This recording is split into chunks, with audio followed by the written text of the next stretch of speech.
Queridos irmãos, queridas irmãs, então esse vídeo de número 313,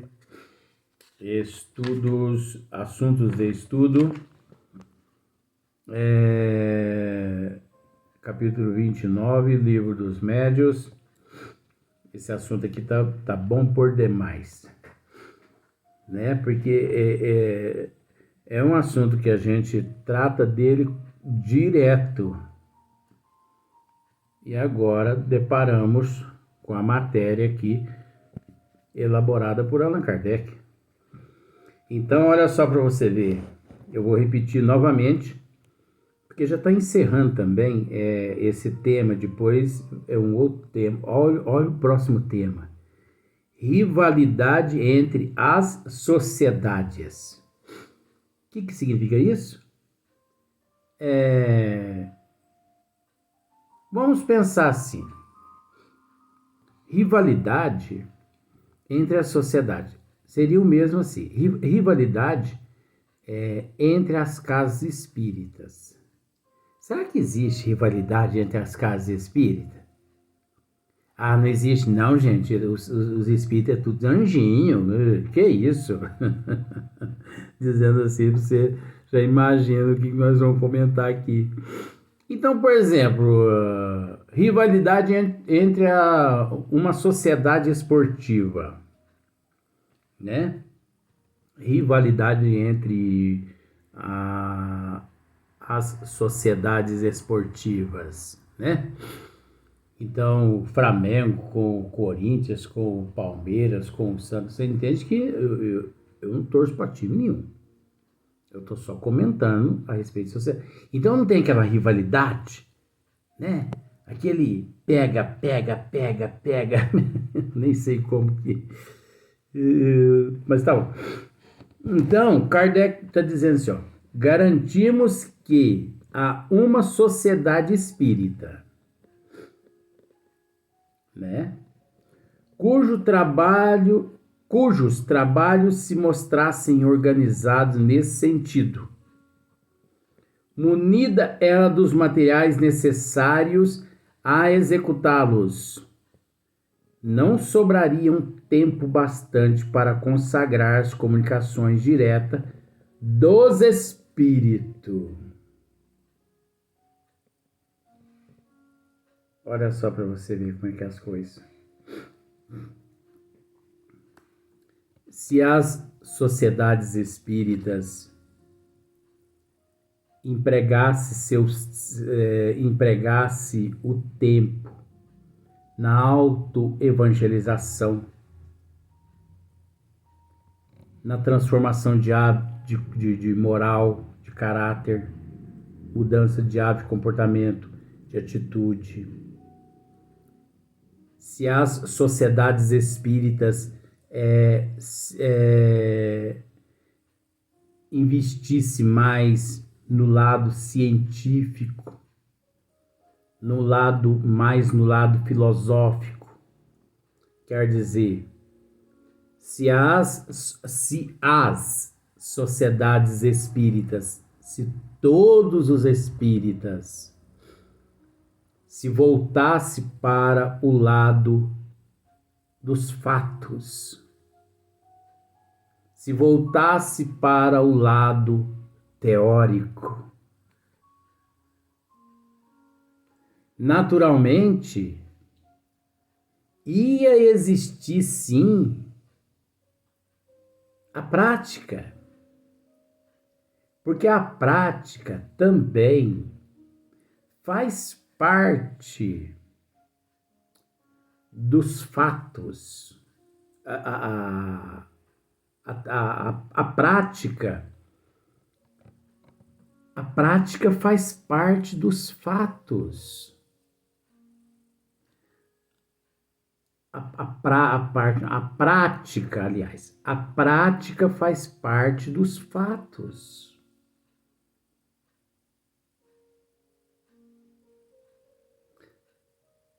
A prática faz parte do teórico. Agora, não se admite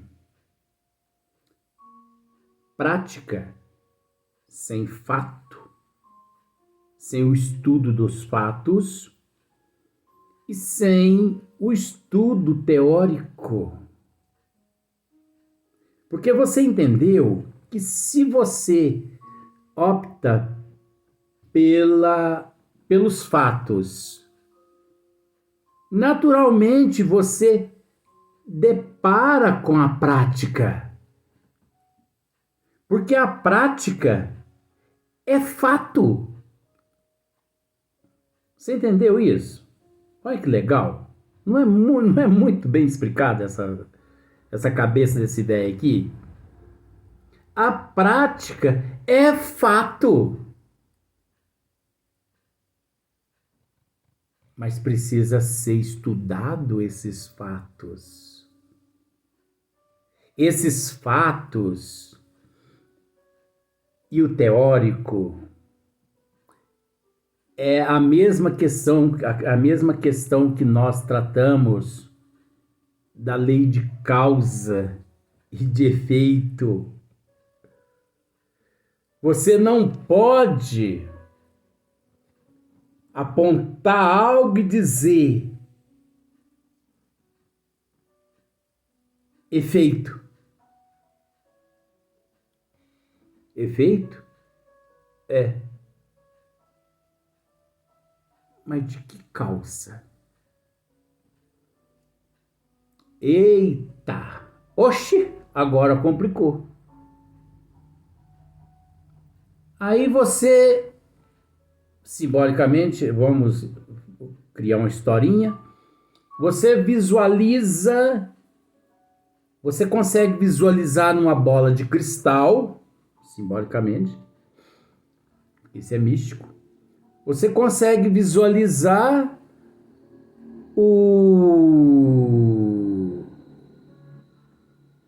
a causa. Mas e a relatividade? E a complexidade? Você está conseguindo entender? E a relatividade na causa? E a complexidade na causa? E a desigualdade evolutiva na causa? Quantos mil fatos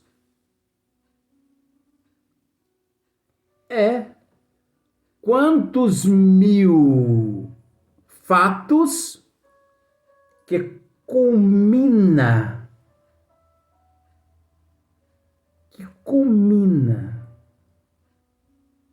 numa causa. Então dizer a causa é isso. É preciso tomar muito cuidado em abrir a boca e dizer esta é a causa.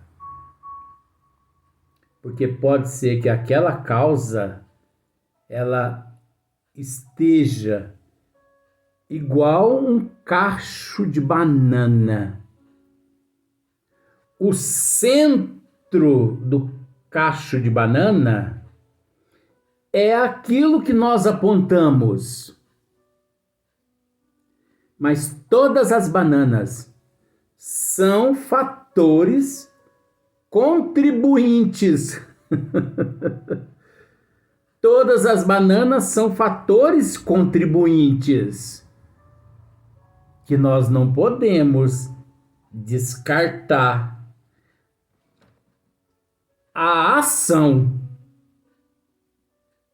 Nós não podemos descartar a ação dos fatores contribuintes do meio, das influências, dos arquétipos. Aí vem lá Carl Gustav Jung, numa incompreensão tremenda. Mas vamos deixar Carl Gustav Jung de lado, porque Carl Gustav Jung, se ele conseguiu concluir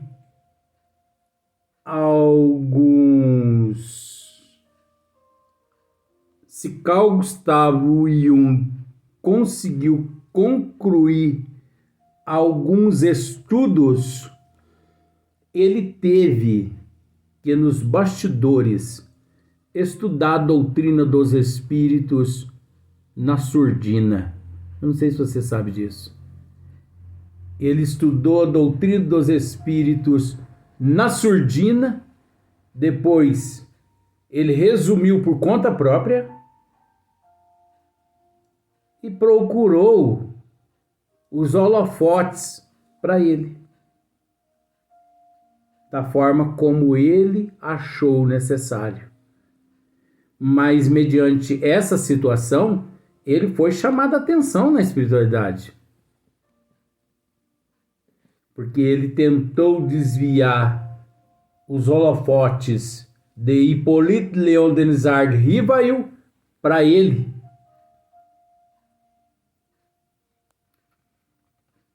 Sendo que, mesmo ele tendo estudado as obras espíritas, as obras básicas da doutrina dos espíritos, ele, mesmo assim, não admitia a imortalidade da alma e muito menos a reencarnação.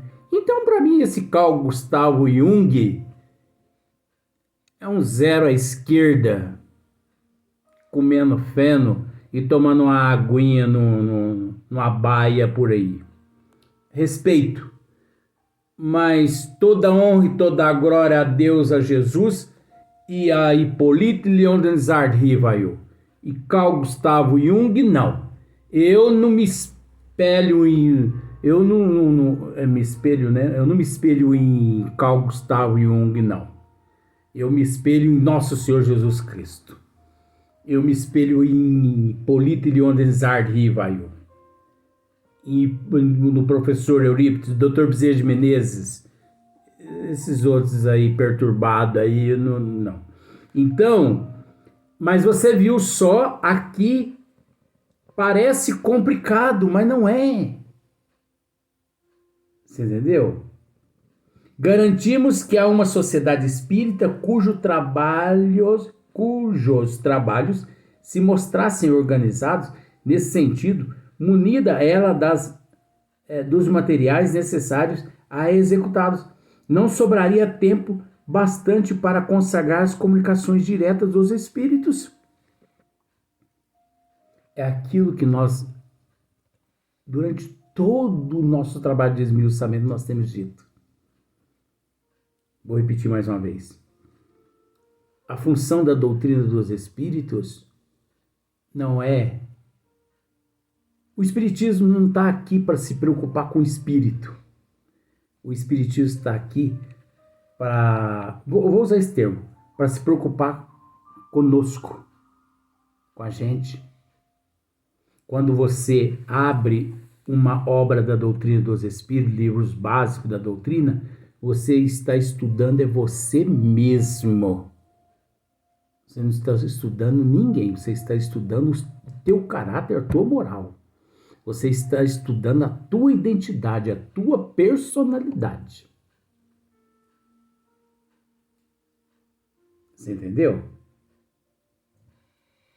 Depois, a gente comenta aqui. Aqueles que não quiserem ir na casa espírita para estudar, não precisa. Estude em casa. Anote no papel algumas dúvidas e procure uma pessoa que saiba de fato para algumas dúvidas que você tem, porque isso é normal, todo mundo tem dúvidas, né? Porque estudar espiritismo, curso de espiritismo em determinadas casas espíritas também é um perigo. É um perigo. Não permita ser mistificado. Não permita. Eu nunca permiti. E eu peço para as pessoas também não permitirem. Sabe? Então, é fato. lidar com os espíritos é fato. É fato. A teoria é fato. Como a prática também é fato. Mas é preciso unir-se tudo em um só conjunto de disciplina, de estudo bem elaborado, bem compenetrado, na seriedade. Agora, deixa a prática de ser fato e também de ser teoria quando a pessoa opta pela prática e se afasta do fato e da teoria. Quer dizer, não estuda o princípio. Começa já do meio. É como, por exemplo, a pessoa faz parte de um time. Aí alguém lá sofre um pênalti. Aí você já pede pro treinador: deixa eu entrar para me bater o pênalti. Tá, ele deixa você entrar, né?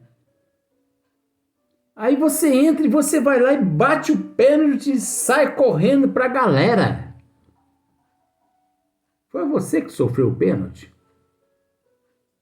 Você já pegou o time andando e tá fazendo graça.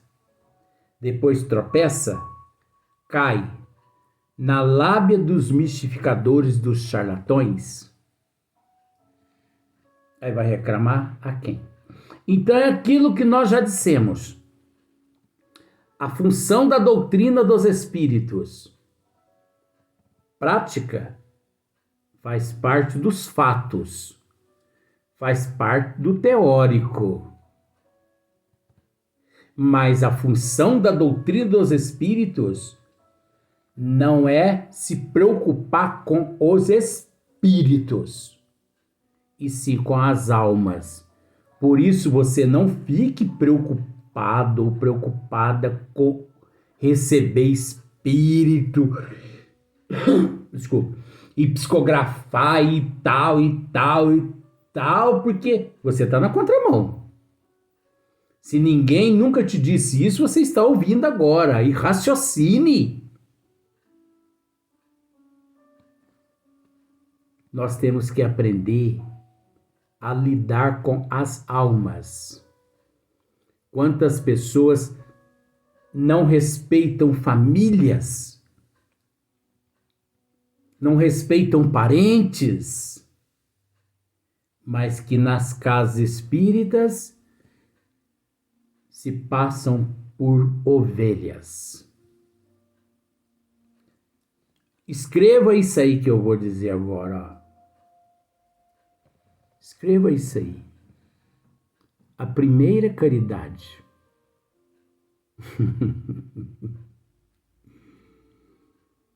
A primeira caridade começa-se em casa,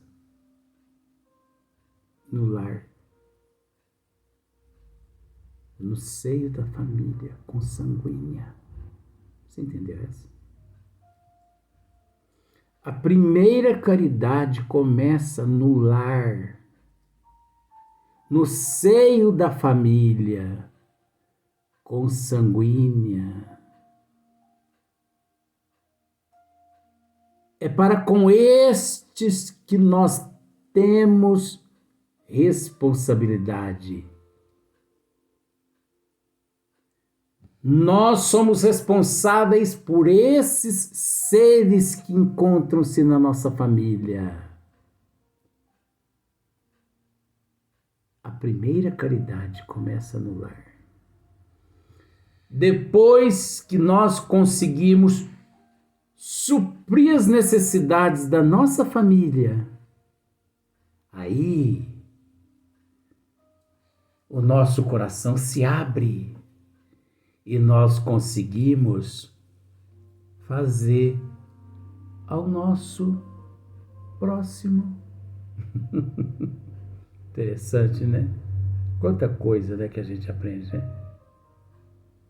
Aí a gente consegue fazer ao nosso próximo. Porque se você ignora a tua família, se você ignora os teus parentes, se você ignora a tua corrente sanguínea, os teus consanguíneos, se você ignora a tua genética, a tua árvore genealógica,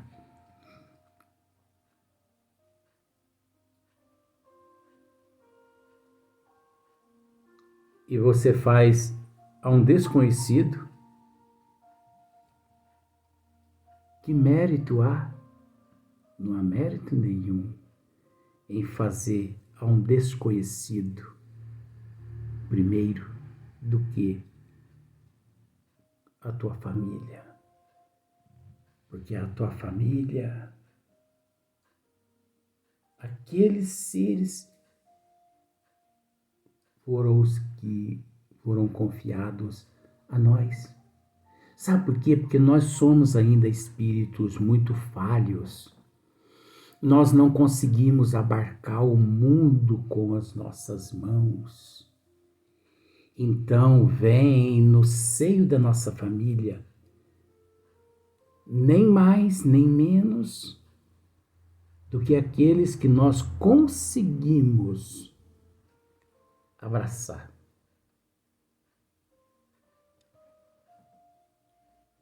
Todos os que existem na nossa família são seres comprometidos conosco, que carecem da nossa ajuda, ou nós carecemos da ajuda deles. Isso é lei. Isso é lei imutável. Isso é lei imutável. Isso é lei de Deus. Como que você vai vestir um lá fora, deixando um teu parente nu, porque você vai ter que deixá-lo nu para poder vestir aquele que está lá na rua? Com que consciência? Mestre, tua mãe e teus irmãos estão lá fora te chamando. E quem é minha mãe? E quem são meus irmãos? Senão aqueles que fazem a vontade de meu Pai que estás no céu. É o que nós estamos acabando de dizer. Se nós fizermos pela nossa família consanguínea, não carecemos de fazer a mais ninguém. Porque a família consanguínea é justamente ela que, na programação reencarnatória nossa, encontra-se ali registrada como sendo nossa responsabilidade. Você entendeu? E às vezes a gente dá cesta básica para um, cesta básica para outro, cesta básica para um, cesta básica para outro. De repente a gente para e pensa assim, gente, mas eu tenho uma irmã passando necessidade. Eu estou falando isso com relação a mim agora. Tá? Houve um momento na minha vida em que eu distribuía cesta básica demais para as pessoas. E eu pensava em todo mundo. Depois que terminava as cestas básicas, eu pensava numa irmã minha. E eu não tinha mais cesta básica. Aí é óbvio, a consciência pesava tanto que eu ia comprar com o meu dinheiro e levava e eu não deixava ela sem. Mas você entende que ela eu tinha que levar primeiro. Ela eu tinha que levar para ela primeiro. Ela é o sangue do meu sangue. Ela é que está na minha ficha espiritual. Ó, sou tua responsabilidade lá na terra, viu? E em certo momento também você será a minha responsabilidade. Né? Temos tudo em comum. A família tem muita coisa em comum. Tem algumas coisinhas em comum também, mas deixa passar. Não é só comum, não. Tem algumas coisinhas em comum também, mas é necessário esses em comum, sabe? As pedrinhas, assim. Ai, vontade de pegar no pescocinho. Mas é pior se fizer isso. Então, registre isso aí, gente. A primeira caridade é a que começa no lar. Em todo sentido. Na alimentação, no medicamento, na comida, né? No amor, na evangelização, na paciência, na tolerância, na resignação, na aceitação, na humildade. Porque às vezes a pessoa pensa que é só numa questão. É num milhão de questões. Vamos para o próximo vídeo, nós vamos gravar mais um, né?